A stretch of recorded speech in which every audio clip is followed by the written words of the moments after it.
Hi hello నమస్తే welcome back to my channel. నమస్తే అండి, అందరు బాగున్నారా? నేను బాగున్నానండి. ఉసిరికాయతో ఒక మంచి రెసిపీ చూపిస్తానండి. అంటే వండేది కాదండి, మనకు ఈ చలికాలంలోనే కదండి ఈ ఉసిరికాయ దొరికేది. కాబట్టి ఉసిరికాయతో నేను ఒకటి చూపిస్తానండి మీకు. ఇవన్నీ కడిగి నేను తుడిచి శుభ్రంగా పెట్టుకున్నానండి. వీటిని కోసుకుంటాను నేను ఇప్పుడు. చూడండి, నేను ఇలా కోసుకున్న అన్ని ముక్కలు ఇలా చేసుకున్నాను నేను. ఇప్పుడు ఇందులో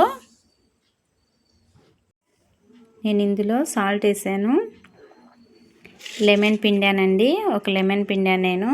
ఇంకా ఇదంతా కలుపుతున్నానండి బాగా.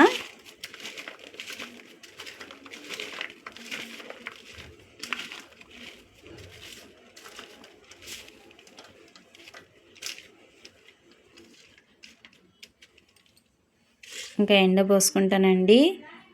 2 నుంచి 3 రోజులు ఎండబోస్తే ఈ ఎండినాక కూడా నేను మీకు చూపిస్తానండి. చూడండి ఫ్రెండ్స్, ఇలా ఎండబోసాను నేను. ఒక పట్ట సహాయంతో ఎండబోసాను. ఈ 3 డేస్ ఎండబోస్తే చాలండి. Thank you watching. నచ్చితే లైక్ చేయండి, మా ఛానల్ సపోర్ట్ చేయండి, సబ్స్క్రైబ్ చేసుకోండి.